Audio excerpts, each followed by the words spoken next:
أعوذ بالله من الشيطان الرجيم. بسم الله الرحمن الرحيم. الحمد لله رب العالمين، وأصلي وأسلم على محمد صلى الله عليه وسلم وعلى آله وأصحابه ومن اهتدى بهديه واستنى بسنته إلى يوم الدين. وبعد، السلام عليكم ورحمة الله وبركاته. بعدين الله تعالى تنتو كلا سبحانه وتعالى أن غسل كلام صلى الله عليه وسلم بتنتنا درسوتي من علونكو عدم تنو ولم قواعد الأربعين تي. دونك درس تملا عدن لادو kitab tigo ko fo en si fero mebe ke hokuna nollo nin kama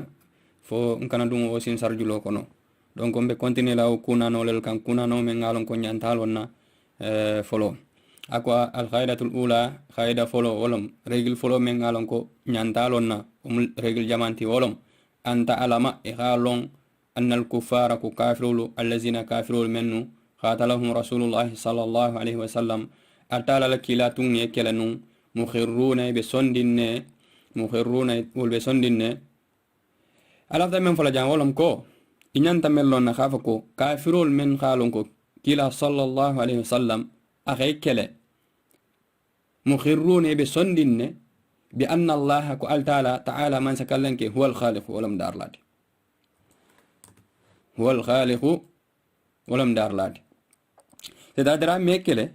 khafa ko bay manson khafa ko altala mandaro ke ima ame kele o kamare walaki mughirruna wal be sondinne kila ko kafiru men kele mughirruna be sondinne bi anna allah ta'ala ko man sakalan ke huwal khaliq wal mudarlat ar-raziq atal muhadir lat al mudabbir atal mutobinir lat be sondi o be malde iwi kafirini be sondi mumme be mal khaf ko altala al sidaro ke altala sadiro ke atala skolto ben ibe sondi mume be mal donc kelo kilale kelo kum manke khafo ke man son mal donc wa anna zalika ko ilo son o mume be ma o be nataya lam yudkhiluhum wa medundi fil islami muslima kono ila son khafo atala lum dar lati khafo atala la sahli gheroke atala skolto ben o ma ke kedun ta muslima kono ila son o mume be ma kila khe kele o kanne donc isimen suteno ja wolom ko donc ila son khafo ko altala num darlat ani khafo ko son khafo altala damal hadi gero kani son to mume bema al mudabbir khat to bendirla ison ta khafo altala damal to bendroke bari ni ga ko ke kafirol khamenke donc abe ko difference nda tarle tema parce que fran be son di wo male say difference jama be tarle tene iteni tel tema donc wala nyanta kala khaf ko altala kilim bagandi itel sonta ni mume be male bari man altala la kilim bagandi wala khake donc kelta wala kan pour altala kilim bagandi la ilaha kumaynu ani altala kilim bagandi donc natari wo damale tummu o te ni be kala kilintile wala mbay be sondi mem may fanal be sondi wo male wala altala ndarlat ala tal mu harje khairat bar natari tamang altala kilim bagandi itel fanam altala kilim bagandi sayete ko musulmo leti itel dum kafirolti sa ju be do etafanga difference ju be yesla sa difference jam mbal tema difference tema betar la je ison daraf ke altala lam darlat ifan son daraf ko altala lam darlat ison to ko altala sa de gero ke ifan son daraf ko altala sa de gero ison to ko altala to bendlat ifan son daraf ko altala to bendlat itel mu kafirolti altala e kila re kelele pourquoi baye man kilim bagayande olake itafana ni man kilim bagayando keno ila kitfo be nyaadi ala kulli alin donc wa anna zalika la songo mume bema khaf ko talal ndar lati lam yudkhiluhum wa medundi fil islam misna kono de say mum dalilo khaf ko wol be sonni na khaf kafirul sondala khaf ko talam ndar lati al qur'anu la ko sede khaf ko kafirul sondale khaf ko talam ndar lati atal marin kul bela voilà wa dalilo qawlu ta'ala atalal makan lamu suratul yunus kono ayatan sabanin kilinja ako khul afo kila afen inyinin kade man yarzuqukum jon sal harje mina sama khabo santo kafiro li inyinin kade ni la kube inyinin ka jon si harje bon dinari khabo sang sabo khabo santo wala arani banko jon sa harje bon santani banko to amma yamliku sam'a fo jon dun si tullamerol mara jombe marni wol bela wal absara nin nyala jerol jombe marari wo me bela ومن يخرج الحي جونسي كندو فنم بوندي من الميت خبو فريتو jon soke wo yukhrijul mayta asi fure fanan bondi minal hayy kendoto jon so fananke wa man yudabbirul amra jon si kol fanan toben jon so fananke kila ni rejinin kay mumme bela ibe jabela munna fasayaquluna ba folale Allahu ta'ala la simbeno ijane me ta'ala simbeno faqul donc kila fayen afala tattaquna andes lan ta'ala nya donc abe ko kumo be damina fele kitab tigi ngam men fo santo jande wolom khaf kebe sondinne ko ta'ala ndar lati ta'ala ma hadde lati ta'ala ma kolto benati ajana nyin tajanne baynin kila nyinin ka sallallahu alaihi wasallam ta'ala ko kila nyinin ka de jonsi hadde bonde rabo santo wala bankoto jombe marlintulla merolla ani nyala jerola jonsi kendo bondi fureto kha fure bondi kendo to jonso mo beke bar jon fansi kolto ben ni ganyinin kay mbela fa sayaquluna ba falala Allah ta'ala fa qala fa ya fala tattaquna anta sana alnya donc ni raju be abe ko ifanal be sondi mu mebe mal sa har be men fala difference mi jamam be tala ani telu ta'ala kilim bagan dolam de sino ni so ifan son tay be mal de donc o ila son imma o ma ke khaf ke dun tamis ma kono de donc ita fana na son inda mama o me khaf ke be mis ma kono de ha na tri beje pratiquement mais ni raku ke men si bondi je ibe bolale donc ha na tri son tay mu mebe mo ni raku ke je men si bondi no mis ma kono ibe bolale ha na tri tumbe son di mu mebe mal donc pour cette différence qui était ni telle fait ta différence ni ta bla ko tenne wala mu ta'ala kilim bagani subhanahu wa ta'ala hana tri son day mu mebe ma e kana day dam mamad ibe ta'ala kilim bagani la hala oka sino nima ta'ala kilim bagani inin kafirolu a difference long si gola bay fanal de son di male donc ni ndam mate koti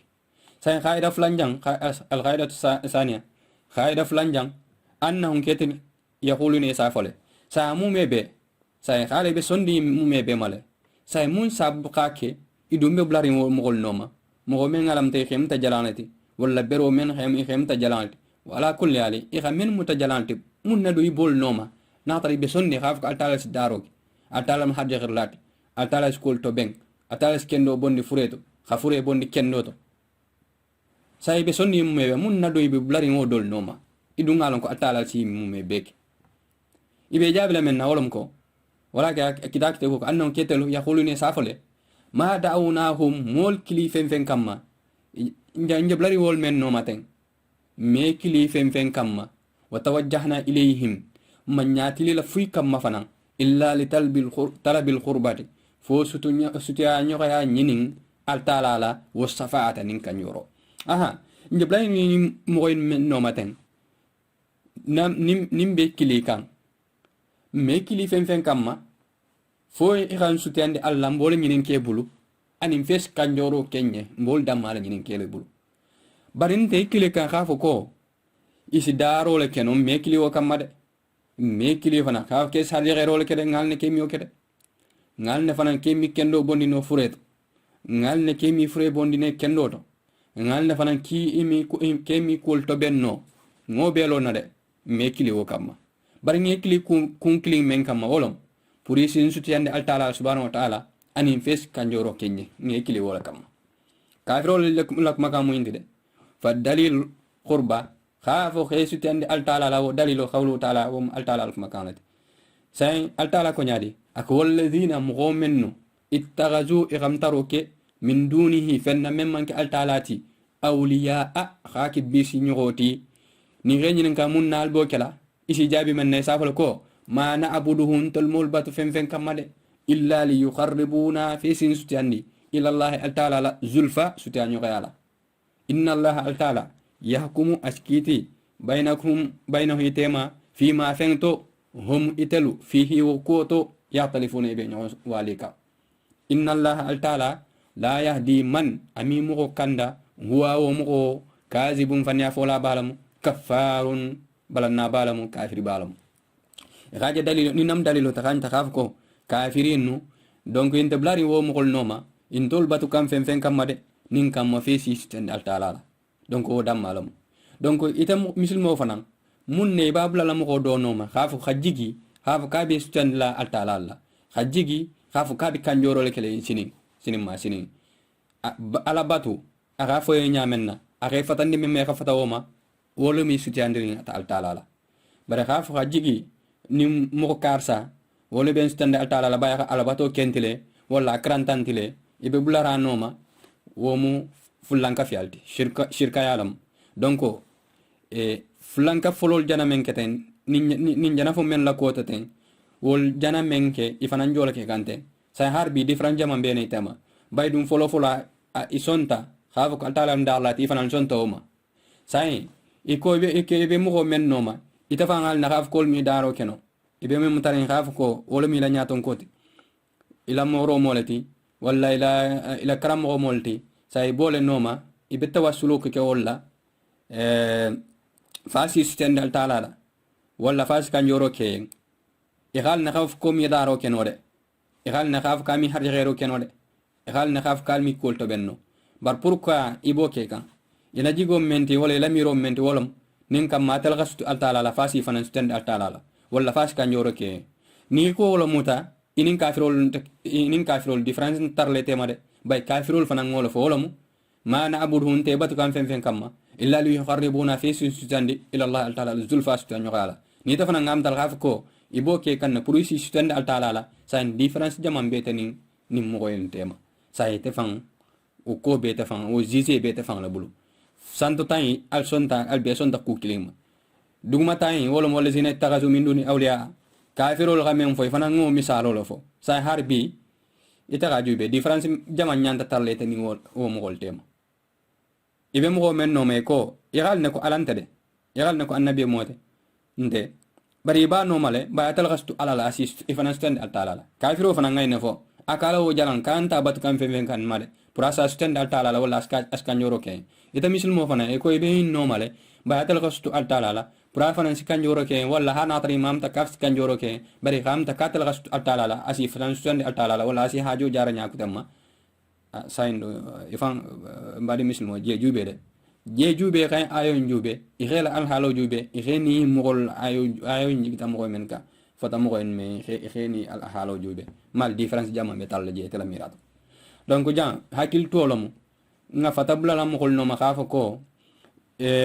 imma irasutu allah al taala almo na mirato woli wala mati wala ku ko tan mati donc kana fulaka fa alama ala damma ngabla wo noma ngam ta khaf ke mo golel ti dron nkana bule no ma khaf ko purisi stande al taala wala fes kanjuro kenye donc ning mo kedron ni mo gol sike kilinta ayo yimbe kuma kam mo gol menma donc ala kulli ali ngang hakilo to jan lato badinglo ni nam dar so timba dana jang ba fala assalamu alaikum fo dar sukute kaytam be kendola